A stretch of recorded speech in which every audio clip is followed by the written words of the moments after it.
Time था 6 अक्टूबर 2025 का और जगह थी म्यांमार का यंगून। जब सुबह का टाइम हुआ था और यंगून में जितने भी दुकानदार थे वो लोग जल्दी सुबह आकर अपनी दुकानें खोल लेते हैं, क्योंकि पूरा का पूरा दिन बाद में उनकी दुकानों में काम चलता रहा करता था। तो वो लोग सुबह जल्दी उठकर टाइम से आकर अपनी दुकानें खोल लेते। अपना जो कुछ भी उन्हें दुकान के अंदर सामान जचाना होता वो लोग सुबह ही जचा लिया करते थे, क्योंकि बाद में जब उनकी बिक्री शुरू हो जाती तो उसके बाद वो लोग अपने सामान को जचाते या फिर अपने ग्राहक को संभालते, जिसके चलते वो लोग थोड़ा जल्दी उठकर सुबह ही अपनी दुकानों पर पहुंच जाया करते थे। और उसके बाद वहां पर अपने सारे के सारे सामान को जचा लेने के बाद आराम से बैठकर ग्राहकों को संभालते रहा करते थे। और 6 तारीख को भी कुछ ऐसा ही होता है। सुबह के टाइम यहाँ पर जितनी भी गलियां थी वो सारी की सारी यहाँ पर आसपास में जितने भी दुकानदार थे उनसे भर चुकी थी। काफी सारे दुकानदार ऐसे मौजूद थे जो कि सुबह सुबह सब्जी मंडी में जाकर वहां से ताजी ताजी सब्जियां खरीद कर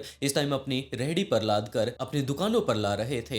और इन्हीं सारे दुकानदारों की इस टाइम यहाँ पर काफी ज्यादा भीड़ हो चुकी थी। और यहीं पर था होटल ब्यूटी लैंड। जितने भी लोग इस होटल में काम किया करते थे उनकी नाइट की अब ड्यूटी पूरी हो चुकी थी और सुबह के वर्कर इस होटल में पहुंच चुके थे। तो उन्होंने भी अपने कपड़े चेंज किए और रात की ड्यूटी वाले वर्कर अपने घर पर जाने की बस तैयारी कर ही रहे थे कि इसी टाइम उन लोगों ने ये चीज देखी कि इनके होटल के बाहर यहाँ पर जो आसपास में जितने भी दुकानदार हैं एक एक कर वो लगातार इकट्ठे होते जा रहे हैं। पहले तो उन्होंने ये देखा कि यहाँ पर आसपास के 2-3 दुकान वाले इनके होटल के बाहर खड़े होकर ऊपर की तरफ कुछ देख रहे हैं। लेकिन जैसे जैसे टाइम बीतता है, 5 से 10 मिनट का ही टाइम बीता होगा कि यहाँ पर जितने भी आसपास के दुकान वाले थे वो भी ऊपर की तरफ देखने लगते हैं। वो लोग अजीबो गरीब ऊपर की तरफ इशारे कर रहे थे और इन सभी चीजों के बारे में होटल स्टाफ भी जानना चाहता था कि आखिरकार इन दुकानदारों ने ऐसा क्या देख लिया कि ये लोग अब यहाँ पर झुंड बनाकर इकट्ठा हो चुके हैं और ये लोग लगातार ऊपर की तरफ उंगली करते जा रहे हैं। और होटल स्टाफ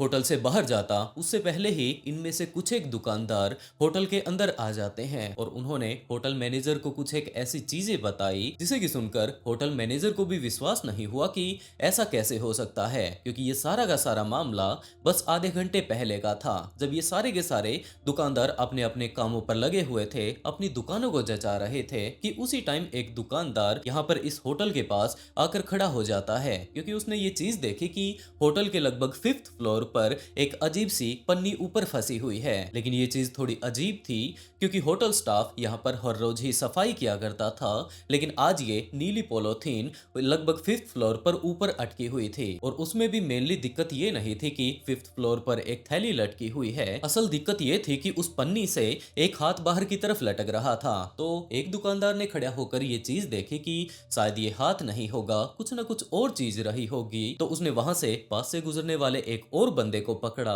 और उसे पकड़कर ये बात कही कि तुम्हें क्या लगता है कि आखिरकार ये चीज क्या होगी। उस दुकान वाले ने भी यही बात कही कि मुझे एक नीली थैली दिखाई दे रही है और उसके अंदर से कोई न कोई इंसानी हाथ निकला हुआ है। लेकिन ये दोनों के दोनों इस बात को लेकर कंफ्यूज कि इतनी ऊपर एसी के पास छज्जे के ऊपर वहां पर थैली किसने रख दी होगी और उस थैली में से हाथ कैसे बाहर निकल सकता है। इन सभी चीजों को लेकर ये दोनों के दोनों कंफ्यूज। और इसी तरीके से धीरे धीरे कर यहाँ पर जितने भी लोग इस गली से होकर गुजर रहे थे, पास के दुकान वाले थे, उन्होंने ऊपर की तरफ इशारा करना शुरू कर दिया। और जैसे जैसे ये भीड़ बढ़नी शुरू हो जाती है तो यहाँ पर और भी लोग आकर पूछने लगते हैं कि ऊपर उन्होंने ऐसा क्या देख लिया।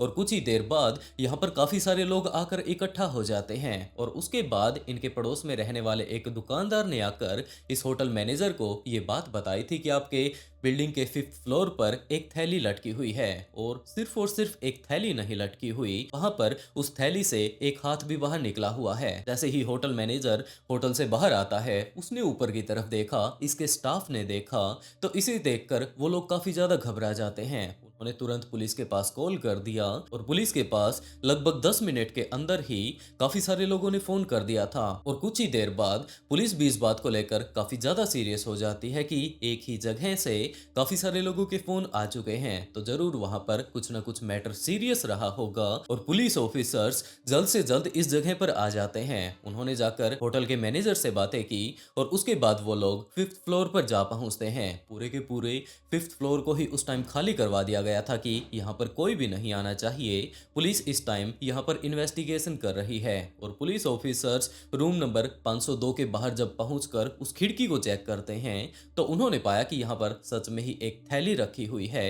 ये नीले कलर की है और इसके अंदर कोई ना कोई इंसान मौजूद है। तो जैसे तैसे कर पुलिस ऑफिसर्स उस थैली को अपने कब्जे में लेते हैं, थोड़ा संभालते हुए कि हो सकता है ये थैली बाहर की तरफ ना गिर जाए। तो वो लोग उसे अंदर ही रख लेते हैं और जैसे ही उस थैली को खोला जाता है तो उसे देखकर पुलिस ऑफिसर्स की हालत खराब होनी शुरू हो जाती है, क्योंकि यहाँ पर 20 से 25 साल की एक लड़की का काफी ज्यादा बेरहमी से कत्ल कर दिया गया था। पहली नजर में ही इसकी बॉडी को देखने पर यह बात बिल्कुल साफ साफ नजर आ रही थी कि इसके जितने भी इंटरनल ऑर्गन्स हैं उन सभी को इस टाइम बाहर निकाल लिया गया है। इसका पेट मानो पूरे तरीके से खाली हो, इसके अंदर इसका दिल नहीं है, किडनी नहीं है, काफी सारे और भी इंटरनल ऑर्गन्स उसके गायब हो चुके थे। पुलिस ने पूरे तरीके से उस थैली को खोल दिया और उसके बाद पुलिस को ये बात पता चलती है कि सिर्फ और सिर्फ इसके इंटरनल ऑर्गन्स को बाहर नहीं निकाला गया है, जबकि इसकी लेफ्ट थाई पर एक कट का निशान है। इसके अंदर से काफी ज्यादा मात्रा में मांस निकालने की कोशिश की गई होगी।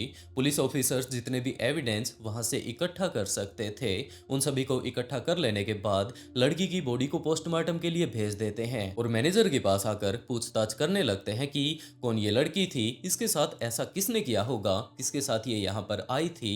सारी की सारी डिटेल पुलिस ऑफिसर्स मैनेजर से जान लेना चाहते थे। तो मैनेजर ने यही बात कही कि जनाब ये एक होटल है और काफी सारे लोग यहाँ पर आते रहते हैं। तो पुलिस ने यही बात कही कि चलो ठीक है, हम इस बात के लिए मान गए कि यहाँ पर काफी सारे लोग आते हैं, लेकिन क्या आपने इन्हें रखने से पहले इनकी आईडी वगैरह ली थी? तो इस बात के लिए भी वो हाँ भर देता है कि हाँ जनाब, जिस बंदे ने ये रूम बुक किया था मैंने उसकी आईडी ले ली थी। लेकिन पुलिस ने जब उसकी आईडी को चेक किया तो बाद में पुलिस को पता चलता है कि ये आईडी बिल्कुल फेक है। ये रूम एक लड़के के द्वारा बुक किया गया था। बाद में ये लड़की उस लड़के से मिलने के लिए यहाँ पर आई थी, लेकिन अब किसी को भी नहीं पता कि ये लड़की तो अपनी जान गंवा चुकी है। इसके साथ जो कुछ भी इस लड़के ने किया था वो आखिरकार कौन था? तो पुलिस वहां से जो कुछ भी बरामद कर सकती थी उन सभी को उन्होंने बरामद कर लिया। इसके साथ साथ लड़की का जो भी फोन वगैरह था और चीजें यहाँ पर मौजूद थी उनको भी पुलिस ने बरामद कर लिया और उस होटल के सीसीटीवी कैमरास को चेक करना शुरू किया कि हो सकता है सीसीटीवी कैमरा से हम लोग उस व्यक्ति का अंदाजा लगा पाएं। लेकिन पुलिस को इस बारे में ज्यादा डिटेल नहीं मिली। लेकिन जब वो लोग सीसीटीवी कैमरा को चेक कर रहे थे तभी पुलिस को ये बात जरूर पता चलती है कि अगले ही दिन, क्योंकि इस लड़के ने आकर 5 अक्टूबर को ये रूम बुक किया था, उस लड़की के साथ वो 5 अक्टूबर को इस रूम में गया था और 6 अक्टूबर को तो इसका कत्ल हो ही चुका था। तो पुलिस को ये बात पता चलती है कि 6 अक्टूबर को एक और लड़की यहाँ पर उस लड़के से मिलने के लिए आई थी। उसके बाद वो दोनों के दोनों एक साथ यहाँ से निकल जाते हैं। लेकिन पुलिस को ना तो इस बारे में पता था कि वो लड़का कौन था, ना ही इस बारे में पता था कि वो बाद में आने वाली लड़की कौन थी। लेकिन तब तक पुलिस ने जो इस लड़की का फोन बरामद किया था, इसकी डेंटल रिपोर्ट अभी तक आ चुकी थी। पुलिस को इससे ये बात पता चल जाती है इस लड़की का नाम मासूमियत मीन था। ये 23 साल की थी, लेकिन उस लड़के के बारे में पुलिस को अभी तक कुछ भी पता नहीं चल रहा था। और जैसे ही पुलिस ने इसके टेलीग्राम को चेक किया, मीन के द्वारा एक ऐसे टेलीग्राम को ज्वाइन किया गया था जिसका टाइटल द लीडर था और उसी में वो एक लड़के से बातें कर रही थी। पुलिस ने जिस बंदे के साथ ये बातें कर रही थी उसी ने आखिरी टाइम में इसे बुक किया था। उस लड़के के बारे में पूछताछ करनी शुरू कर दी कि आखिरकार ये दोनों किस तरीके से मिले, आखिरकार ये लड़की जो कि इस लड़के को जानती तक नहीं थी इससे मिलने के लिए किस तरीके से आ गए, किस लिए इसने इसे बुक किया था। आपस में ये लोग जो कि एक दूसरे को जानते तक नहीं थे, पहली बार में ही मीन उससे मिलने के लिए कैसे तैयार हो गई। तो पुलिस सबसे पहले तो उसी लड़के के बारे में पता करती है और पुलिस को पता चलता है कि ये लड़का कोई और नहीं जबकि 18 साल का अनकान जोसन है। पुलिस ने तुरंत उसे जाकर गिरफ्तार कर लिया। उसके बारे में सारी की सारी डिटेल निकाल लेने के बाद और इसके साथ साथ वो दूसरी लड़की जो कि 6 तारीख को सुबह सुबह यहाँ पर आई थी इस लड़के के पास और उसके बाद ये दोनों यहाँ से चले गए थे, वो भी अभी तक पुलिस के हाथ लग चुकी थी। और ये थी 18 साल की मेमोन। ये दोनों के दोनों पक्के दोस्त थे। पुलिस ने इन दोनों को ही गिरफ्तार कर लिया था और उसके बाद इन दोनों को अलग अलग बैठाकर इनसे पूछताछ करनी शुरू कर दी। इस टाइम मियामोन काफी ज्यादा घबरा चुकी थी। वो मना कर रही थी कि वो ऐसा नहीं करना चाहती थी, लेकिन दूसरी तरफ अगर अनकान जोसन को देखा जाए तो वो इस टाइम बिल्कुल भी घबराया हुआ नहीं था। वो पुलिस ऑफिसर्स को एक एक चीजें डिटेल से बताने लगता है कि हाँ जनाब, मैंने ही उस लड़की को मारा है, उसे मारने में मुझे काफी ज्यादा मजा आया, किस तरीके से उसने इस सारे के सारे क्राइम को अंजाम दिया था। एक एक चीजें वो डिटेल से पुलिस ऑफिसर्स को बताने लगता है और उसके बाद अनकान की पूरी कहानी पुलिस ऑफिसर्स के सामने आते हैं कि आखिरकार ये बंदा कौन है, क्यों इसने इस क्राइम को अंजाम दिया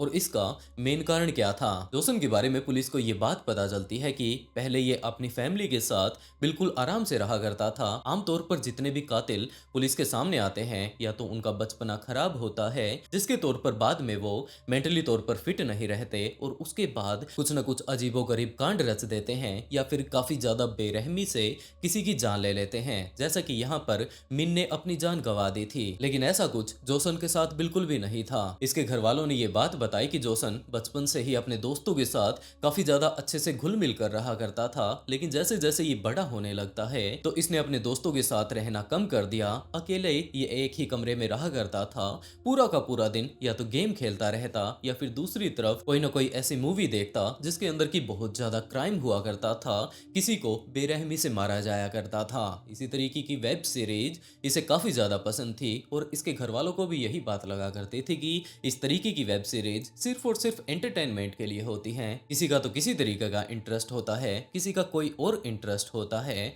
हो सकता है हमारे बेटे को इन्हीं सारी चीजों में इंटरेस्ट हो, लेकिन इसका मतलब ये नहीं कि क्राइम की शो देखता है तो ये बाहर जाकर क्राइम करना शुरू कर देगा। और यही कारण था कि उन्होंने कभी भी उसे टोका भी नहीं, लेकिन धीरे धीरे कर उसने अपने सारे के सारे दोस्तों को अपने से बिल्कुल अलग कर दिया। जब भी वो उनके साथ कभी कभार बैठ भी जाता तो गुमसुम ही बैठा रहा करता था, क्योंकि उस टाइम भी उसके दिमाग में यही बातें चलती रहा करते थे कि इस तरीके से वो नई नई इसी तरीके की वीडियो देख सकता है। कौन सा नया ऐसा गेम आया है जिसमें कि सामने वाले बंदे को काफी ज्यादा बुरे तरीके से मारा जाता होगा, जब उसे मारा जाए तो वो चीर फाड़ कर अलग अलग हो जाए, उसे वो लगातार गोलियां मारता रहे और उसके अंदर से लगातार खून निकलता रहे। उसके दोस्तों को यही बात लगा करते थे कि बस इसे बाहर खेलना कूदना पसंद नहीं, ज्यादातर ये वीडियो गेम ही खेलता रहता है। और यही कारण था कि उसके दोस्त भी कभी भी उसके साथ ऐसा जबरदस्ती नहीं कहा करते थे कि आजा आज हमें खेलना ही है।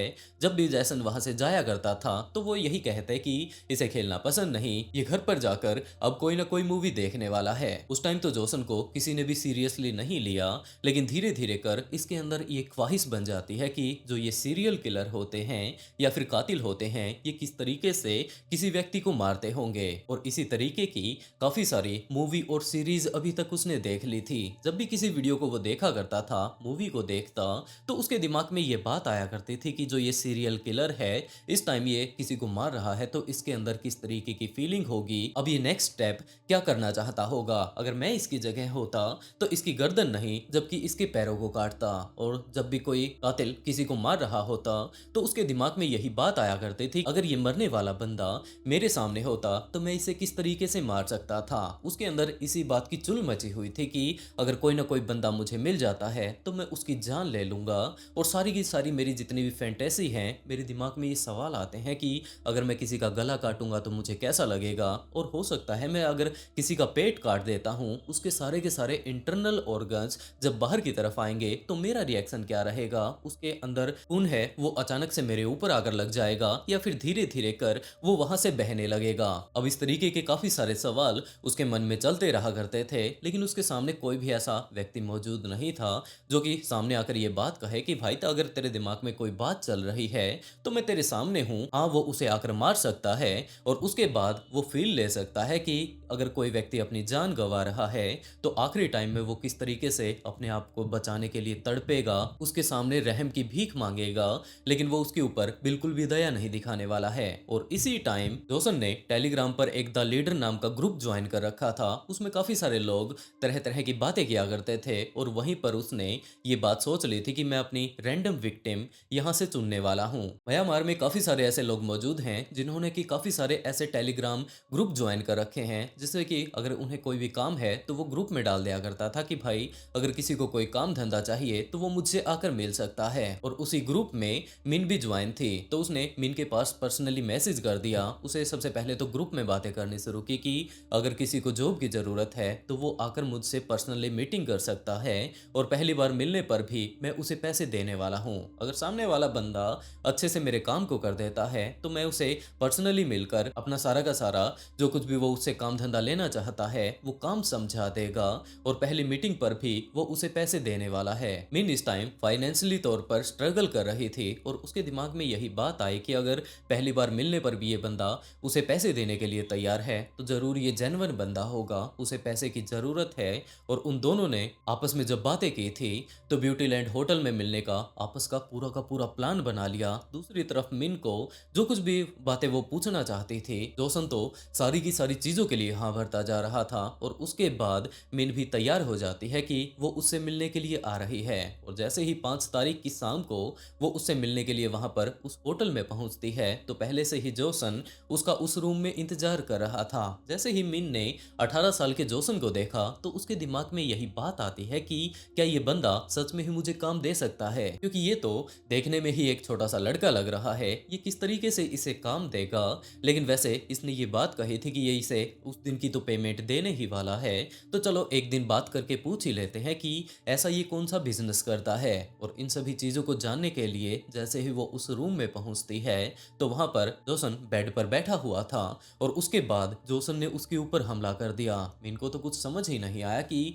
आखिरकार ये बंदा करना क्या चाहता है, और वो ज्यादा कुछ समझ पाती उससे पहले ही जोसन ने उसके ऊपर काफी सारे हमले कर दिए और कुछ ही देर बाद वो अपनी जान गंवा देती है। और उसके बाद जोसन अपनी सारी की सारी फैंटेसी मीन के ऊपर उतारने लगता है कि किस तरीके से वो उसका पेट चीरता है, जब वो उसका पेट काटेगा तो उसे कैसा फील होगा, उसके अंदर से किस तरीके से खून का फुहारा उसके ऊपर लगने वाला है। लेकिन इस चीज में काफी ज्यादा खून बहने वाला था जिसके चलते वो उसकी बॉडी को घिसटाते हुए बाथरूम के अंदर लेकर जाता है। और वहां पर जाने के बाद एक एक कर इसके सारे के सारे इंटरनल ऑर्गन्स को बाहर निकाल लेता है। वो किडनी को, हार्ट को या फिर आंतड़ियों को बाहर निकालकर एक एक कर अब चेक कर रहा था। लेकिन उससे भी जब उसका मन नहीं भरा तो उसने उसकी पूरी की पूरी बॉडी को ऊपर छोड़ा और उसके थाई वाले हिस्से को काटना शुरू कर दिया। धीरे धीरे कर वो काटता जाता है, अंदर से अब जितना भी मांस बाहर निकल रहा था उस सारे के सारे मांस को बाहर निकाल कर अंदर चेक करने लगता है कि मैंने इसे मारकर तो गलती कर दी है, अगर मैं इसे जिंदा होते हुए काटता तो पता नहीं इसका कैसा रिएक्शन रहने वाला था। खैर अभी अपनी जान तो गवा ही चुकी है, तो और ज्यादा अच्छे से फील करने के लिए वो जो कुछ भी उसकी बॉडी के साथ करना चाहता था उसने पैर को काट दिया, उसके जितने भी आंतड़ियां थी उन सबको बाहर निकाल दिया। तो अब उसके दिमाग में ये बात आती है कि अब इस बॉडी का वो करे तो क्या करे। और उसके बाद उसने अपनी दोस्त मेमोन के पास कॉल किया, उसे उस होटल में बुला लिया ताकि वो इस जो ये इतना सारा उसने क्राइम सीन फैला रखा था इसे ठिकाने लगा पाए। वो पहले से अपने साथ थैली लेकर आया था, उसके दिमाग में एक परफेक्ट प्लान था कि किस तरीके से जाकर वो उसे मारने वाला है, उसके बाद उसकी बॉडी को वो कैसे ठिकाने लगाएगा। तो सबसे पहले तो उन्होंने, अब उसका ज्यादातर ब्लड लॉस तो हो ही चुका था, उसके जितने भी बॉडी पार्ट्स बचे थे उस थैली में डालकर वो लोग बाहर की तरफ रख देते हैं। और उसके बाद उस पूरे के पूरे बाथरूम को अच्छे से धो लेने के बाद इस थैली को बालकनी में बाहर छज्जे के ऊपर रख देते हैं, ताकि जैसे ही इनके यहाँ से जाने के बाद होटल स्टाफ आकर अगर रूम को देखता है तो उन्हें कुछ भी शक ना हो, क्योंकि उन्हें पहली नजर में ही अगर पता चल जाता है तो ये लोग इसे होटल से बाहर जाने ही नहीं देंगे और उसके बाद उसे वहीं पर पकड़ लेंगे। इन दोनों को ही हो सकता है जेल में जाना पड़े। जितनी भी उसकी फैंटेसी थी वो सारी की सारी अब निकल चुकी है, जिसके चलते उसने अपना नाम होटल रिसेप्शनिस्ट को पहले से ही गलत बता रखा था। उसके बाद वो लोग यहाँ से निकल जाते हैं और उस घटना के कुछ ही देर बाद जाकर यहाँ पर जितने भी लोग गलियों में घूम रहे थे उन्हें ये बात पता चलती है कि इस होटल के 5th फ्लोर के ऊपर छज्जे के ऊपर एक थैली लटक रही है और इस थैली से एक हाथ बाहर की तरफ आया हुआ है। तो पुलिस जल्द से जल्द यहाँ पर आकर पूरी की पूरी इन्वेस्टिगेशन करने लगती है और बहुत जल्द इन दोनों को ही गिरफ्तार कर लिया जाता है। लेकिन इस घटना में सबसे खास बात यह थी कि इस घटना के बाद मोइमिन काफी ज्यादा घबराई हुई थी, लेकिन जोसन को अपने कर्मों पर बिल्कुल भी पछतावा नहीं था। उसका तो यही कहना था कि जो कुछ उसने किया है वो सारी की सारी चीजें वो फील करना चाहता था। ये केस ज्यादा पुराना नहीं है और अभी भी म्यांमार की कोर्ट में उसका केस चल रहा है। इस केस के ऊपर अभी कोई फाइनल अपडेट नहीं आया है, लेकिन जैसे ही आएगा तो मैं आप लोगों को अपडेट जरूर कर दूंगा। तो उसके लिए सबसे पहले तो आप लोग वीडियो को लाइक कर लीजिए और उसके बाद ब्लडी फाइल्स को सब्सक्राइब जरूर कर लें, क्योंकि देश दुनिया में घटने वाले इसी तरीके के काफी सारे ट्विस्टेड केस मैं यहाँ पर लेकर आता रहता हूँ। और कमेंट बॉक्स में जाकर ये जरूर बताएं कि आप लोगों को ये स्टोरी कैसी लगी। मैं आप लोगों के एक एक कमेंट की वेट करता रहता हूँ। और इसी के साथ दोस्तों आज का shout out Neetu sweet world को and write a beautiful comment to get a shout out in next video. बहुत जल्द मिलते हैं एक और नए ट्विस्टेड केस के साथ।